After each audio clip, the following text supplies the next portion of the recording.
Today we're going to review Kingdom Come Deliverance. Kingdom Come Deliverance is a 2018 action roleplay video game developed and published by Warhorse Studios.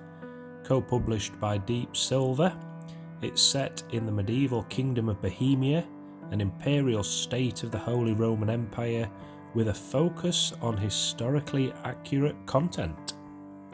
But is this game worth it in 2023? Today we're going to find out. Now, this game takes place during a war in Bohemia in 1403 in the times of King Wenceslas, on the orders of Hungarian King Sigismund, half-brother as Wenceslas. Now, you get these Cuman mercenaries that raid the mining village of Skalitz, a major source of silver. One of the survivors of the resulting massacre is Henry, which you will play as. He's the son of a blacksmith. Destitute and vengeful, Henry joins the service of Lord Radzig Kobula, who leads a resistance movement against Sigismund's invasion. Henry then pursues justice for his murdered family. He becomes involved in an effort to restore Bohemia's rightful king and Sigismund's half-brother to the throne.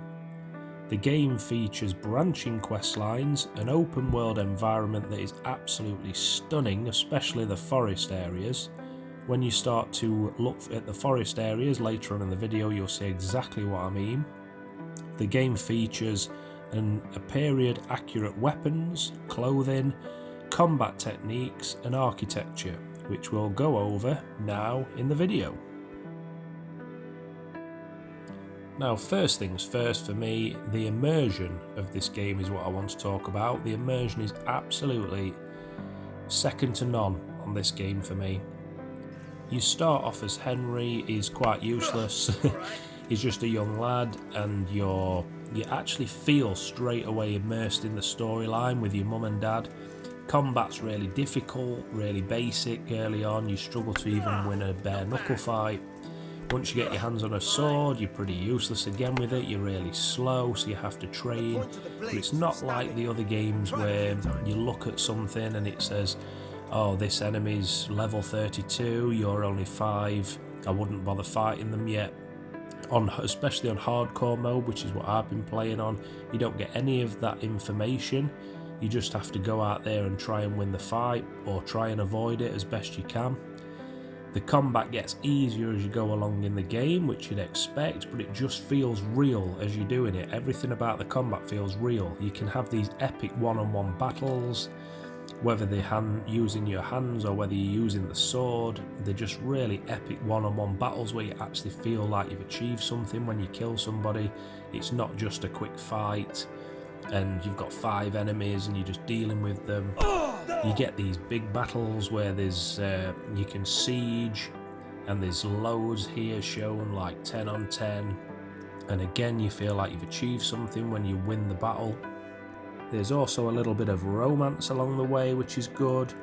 You get to make your own decisions, you get to pick what you want to do. The storyline seems to follow what you're saying, which I like, because it actually again feels like you're making the decisions that matter in the game. And now I want to talk about the actual graphics of the game and how it looks, and the first thing I want to pick up on is the forest areas. The forest areas are absolutely stunning. It really feels like you're in a medieval forest. It's just, all you can hear is the birds, the streams. It's been really well made.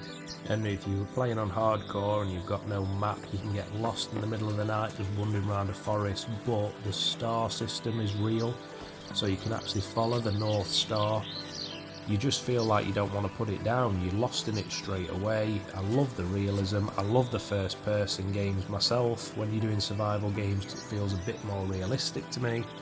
As you'll have seen in one of my other videos, I did Red Dead Redemption in first person, and it's a lot more immersive when you do first person than third. Now, the game also features, which I like, you get your usual health bars, your food meters, things like that. So you need to be able to sleep and eat in order to stay healthy. Equipment and clothing also degrade and require repair. Food and other perishable items will spoil over time. So I love all those sort of things. You can pickpocket, you can create medicines, which you need to do really because you need to save your game, and on hardcore mode you cannot save your game unless you make the right potion. Different weapons of different characteristics, making them useful for different purposes. For example, a sword is a quick weapon for striking and parrying, but is not very effective against heavy armour. Now the quests are intended to be non-linear, with multiple ways to complete objectives to allow multiple character types to be viable. Now the game for me, I picked it up for £6 and it's been an absolute bargain so far. I absolutely love it. Let me know in the comments what you think to it, whether you've played it, whether you haven't played it. I'll do another review. This was just a short one as I've just got into it. I'm about 100 hours in. I would like to do another review when I get to the end of the game, but that's going to take some doing, so it looks pretty big. Thank you very much for watching the video. Hope you all stay happy and healthy during this winter, and I'll catch you all on another video. Instead. That bastard. You don't look too bad though. Did you get the better of him? I'm fine, but he didn't give me the money. Ah, it doesn't matter. I'll sort him out this evening. I've no time for him now.